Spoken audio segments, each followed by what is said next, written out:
तस्य भगवतो अरहतो सम्मा सम्बुद्धस्य नमो तस्य भगवतो अरहतो सम्मा सम्बुद्धस्य नमो तस्य भगवतो अरहतो सम्मा सम्बुद्धस्य। पूज्य भिक्षु संघ एवं श्रद्धावान उपासक उपासिकाओं, आज सभी बौद्ध उपासक उपासिकाएं और बुद्धिजीवियों के लिए बहुत ही महत्व का दिन है। और किस लिए महत्व का दिन है, ये याद करने के लिए हम सभी लोग आज इकट्ठे हुए हैं कि आज हमको जो भी धर्म या जो भी भगवान बुद्ध का उपदेश वाणी सुनने के लिए मिलती है, वो किस कारण मिलती है, क्या वो किसके उद्देश्य से या किसके परिश्रम से आज हमको भगवान बुद्ध का धर्म, उनका संग, उनकी वाणी, उनके साहित्य देखने को मिलते हैं, पढ़ने को मिलते हैं। वो हम इसलिए आए हुए हैं कि जो अशोका विजयदशमी है या धम्म दीक्षा दिवस है, क्योंकि आज के ही दिन दो महापुरुष ने धर्म को अपनाया था या दीक्षा ली थी। तो 300 ईस्वी पूर्व जब महाराज अशोक कलिंग को जीत गए और 10 दिन तक, जीत के बाद 10 दिन तक जो उनके खुशी में, प्रसन्नता में, हर्ष उल्लास से सभी नागरिकों ने दीपक जला के बनाया है। तो आज के ही दिन वो दिन था जब महाराज अशोक, उनके गुरु मोगलिपुत्तिस और जो सम्राट अशोक ने प्रेरणा ली थी, वो सरामने निक्रोध, उसके शील के आचरण को देख के, उसके संयम को देख के, उसके चलन को देख के इतना प्रभावित हुए कि जब ये इतना छोटा सा सीखने वाला बच्चा सरामनेर है, तो इसके गुरु कितने महान होंगे और इसका जो धर्म का आचरण करता है वो कितना महान होगा। जब इतना छोटा सा बच्चा इतने संयम से रह रहा है, इतने संयम से चल रहा है और इतने अपनी इंद्रियों को संयम रखा है, तो महाराज अशोक ने उसको बच्चे को देखा कि इसमें कुछ गुण है, तो उसको देख के उसके अंदर श्रद्धा पैदा हुई कि ऐसा क्या गुण है जो इस बच्चे में शांति लाता है। तो महाराज अशोक ने उस बच्चे से गुरु के बारे में पूछा। तो जब वो बताया कि उनके गुरु मोगलिपुत्तिस है, तो उनको श्रद्धा जागी कि हमको भी ऐसी शांति चाहिए जो खुद भी ही शांति देता है और दूसरों को भी शांति को पैदा करता है। तो इसलिए आज के दिन महाराज अशोक ने उनके गुरु मोगलिपुत्तिस जो अरहत बनते थे, उनकी संरक्षण में रह के बुद्ध धम्म संघ की दीक्षा ली और दीक्षा लेने के बाद जो उनका राज तिलक था, उसके 10वें वर्ष में महाराज अशोक जो बुद्ध गया है वहां पर गए, उनका दर्शन किया और उसके बाद 20वें वर्ष में वो लुम्बिनी जहां भगवान बुद्ध का जन्म हुआ। तो आज भी जो लुम्बिनी है वहां पर आप जाके देखेंगे अशोक स्तंभ है। अशोक स्तंभ पे धम्म लिपि में आज भी लिखा है कि महाराज अशोक राज तिलक के बाद 20वें वर्ष इस स्थान पे आए, दर्शन किए और उसके उद्देश्य से वहां स्तंभ खड़ा किया, उनका ये निशानी है। और उन्हें दीक्षा के बाद जो इतना महान कार्य किया है उसका ही उनको याद करने के लिए आज हम सभी लोग यहाँ इकट्ठे हुए हैं। क्योंकि महाराज अशोक ने जब दीक्षा ली है उसके बाद सबसे जो जरूरी काम था वो संगीति करवाई। जो मोगलीकृत तीर्थ बनते थे, आर्यत बनते, उनकी संरक्षण में रह के, क्योंकि उस समय बहुत सारे दूसरे बनते लोग बन गए थे, खाने पीने वाले, धर्म को नष्ट करने वाले, संयम का पालन करने वाले नहीं थे। जो भिक्षु के नियम होते उनको पालन नहीं करने वाले थे, जिससे बुद्धिज्म में बहुत सारी कमियां आई। तो उनको लगा कि अगर ऐसा ही होता रहेगा तो ये ज्यादा दिन तक नहीं रहेगा, क्योंकि जो आज शुद्धता है बुद्धिज्म में वो उसी के लिए है। क्योंकि उससे पहले 2 संगीति और हो चुकी थी। जो महाराज अशोक ने संगीति कराई है वो तीसरी संगीति थी।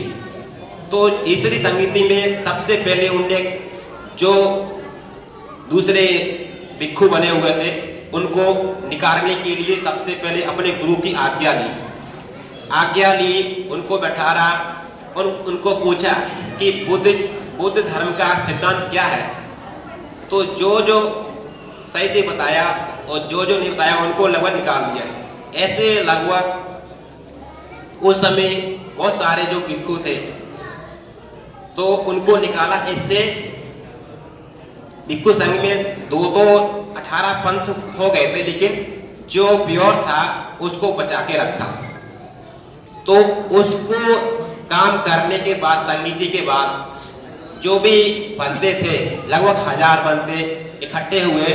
जो अरहत बनते थे, जो अपने विकारों को खत्म किए हुए थे, जो निर्बल चित्त थे, उनको इकट्ठा करके जो मूल त्रिपिटक है उसका संगायन किया। संगायन का मतलब है कि जो भगवान का मूल उपदेश क्या है उसको सभी लोग मिलके पाठ किए और जो भी मिलावट हुई उसको निकाला। तो ऐसे महाराज ने जो जरूरी काम है वो ये संगीति का है कि जिससे आज भिक्षु संघ दिखाई दे रहा है। और उससे भी जरूरी काम ये था कि उनने अपने बेटा और बेटी को यहाँ से जितने भी ग्रंथ है, अटकथा है, जो मूल टेक्स्ट की अटकथा है श्रीलंका में, वो यहाँ से श्रीलंका में भेजी गई।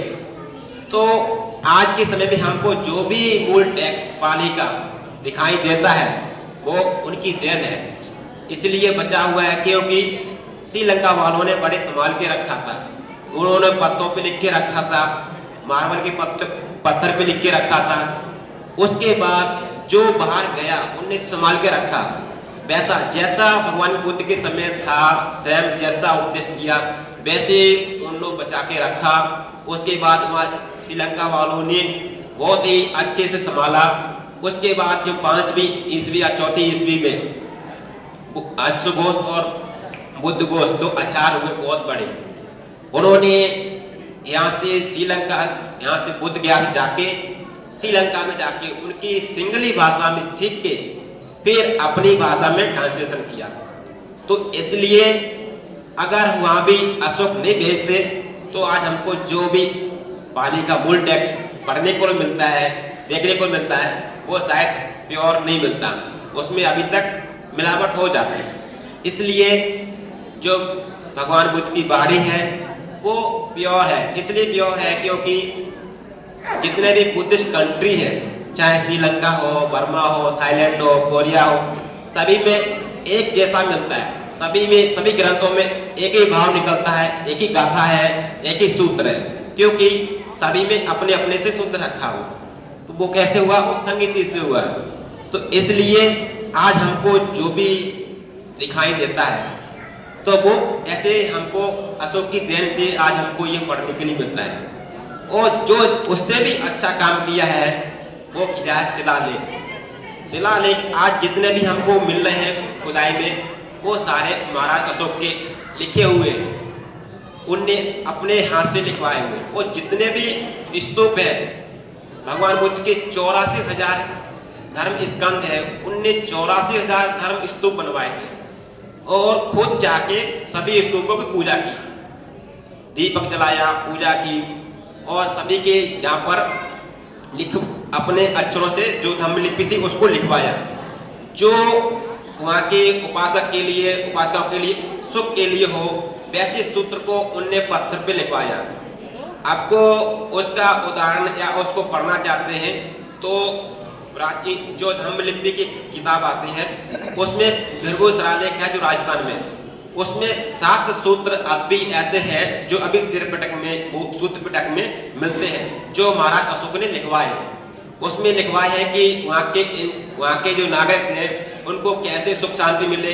इस उद्देश्य में ये वहाँ के उपासक को लिए, वहाँ के नागरिकों के लिए मैं ये महाराज अशोक भगवान बुद्ध की वाणी लिखा के स्थापित करते हैं। तो उनको वहाँ पर लिखवा के भेजा, जहाँ जहाँ पत्थर नहीं था, जहाँ जहाँ व्यवस्था नहीं थी, तो वहाँ पर खुद मेरठ से या मथुरा साइड से, गंधार से वहाँ से पत्थर लिखवा के वहाँ भेजा। तो वहाँ भी अभी भी खुदाई में निकलते हैं। जो सबसे बड़ा शिलालेख मिला है वो भृगु शिलालेख है राजस्थान का। उसके बाद लुम्बिनी का तो स्तंभ अब भी है, आप अब भी उसको देख सकते हैं, पढ़ सकते हैं। उसके बाद शिलालेख है, स्तंभ है, स्तूप है, ये सारे महाराज अशोक की देन है जो आज हमको खुदाई मिलते हैं। जब हमारे पास इतने सारे प्रूफ है, इतने सारे सबूत हैं, तब भी हमारा इतना वो अधिकार नहीं है। सोचो जब हमारे पास ये स्तूप खुदाई में नहीं निकलते, ये शिलालेख नहीं मिलते, ये स्तंभ नहीं मिलते, तो कौन सोचता कि बुद्ध नाम का कोई धर्म था, बुद्ध भी कोई हुए थे। ये जब हमारे पास इतने सबूत हैं, इतने सारे डॉक्यूमेंट हैं, इतने सारे प्रमाण हैं, तो भी लोग मानते नहीं है, सोचते नहीं है कि ये हमारे देश का धर्म है, हमारा खुद का धर्म है जो लोगों को सुख शांति के लिए और लोगों के भले के लिए है। इसलिए महाराज अशोक ने इतना सारा जो धर्म का काम किया, उसके बाद जो और उससे सबसे बड़ा काम किया है वो क्या है? वो सबसे बड़ा काम है धर्म के लिए अपने पुत्र और पुत्री को दान देना। ये इतना बड़ा है काम कि ये सभी लोग नहीं कर सकते। इसलिए महाराज अशोक को आज सभी लोग याद करते हैं। सिर्फ भारत में ही नहीं, पूरे जहाँ जहाँ बुद्धिस्ट कंट्री है, जहाँ जहाँ बुद्ध को मानने वाले सभी लोग महाराज अशोक को याद करते हैं, उनको मानते हैं, उनको पूजते हैं, क्योंकि उनके बदौलत सभी के पास धर्म पहुंचा।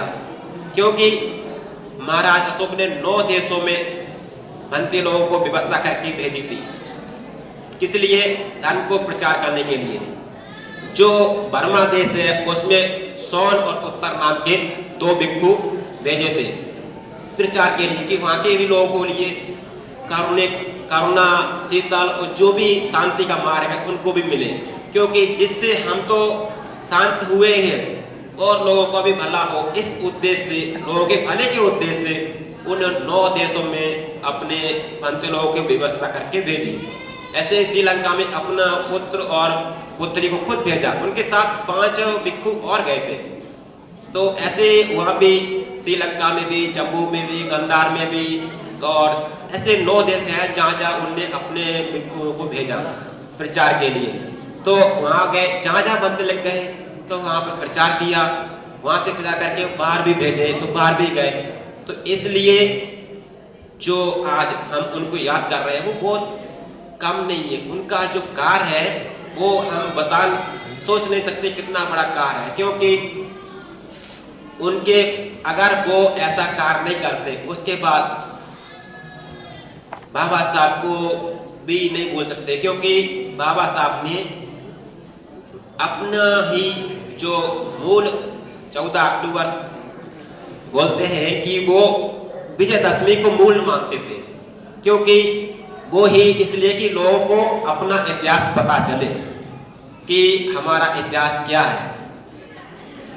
इसलिए विजयदशमी को ही बाबा साहब ने चुना था कि विजयदशमी को लेंगे तो लोग इसको हमेशा याद रखेंगे कि ये हमारा पर्व है, ये बुद्धिस्ट लोगों का पर्व है, ये ज्ञानी लोगों का पर्व है, ये ज्ञानी लोगों का इतिहास है, जिसको लोग भूले ना।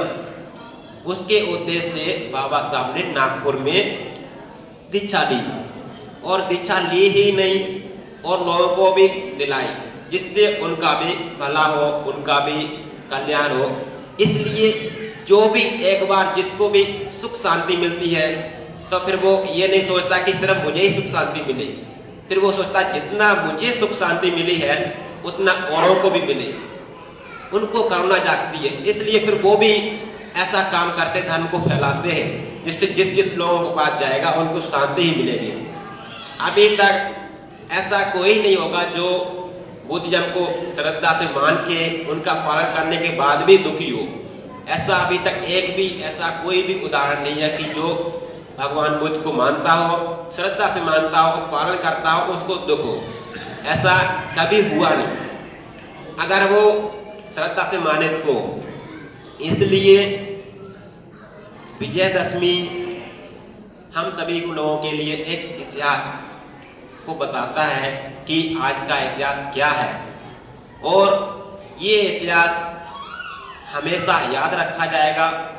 आज भी नहीं, जब भी आप खुदाई करेंगे, जब भी शिलालेख निकलेंगे, स्तूप निकलेंगे, तब याद आएगा कि हाँ कोई भी ऐसा इंसान था जो महापुरुष बना, जो खुद भी सुख शांति प्राप्त किया और लाखों लोगों को प्राप्त कराया।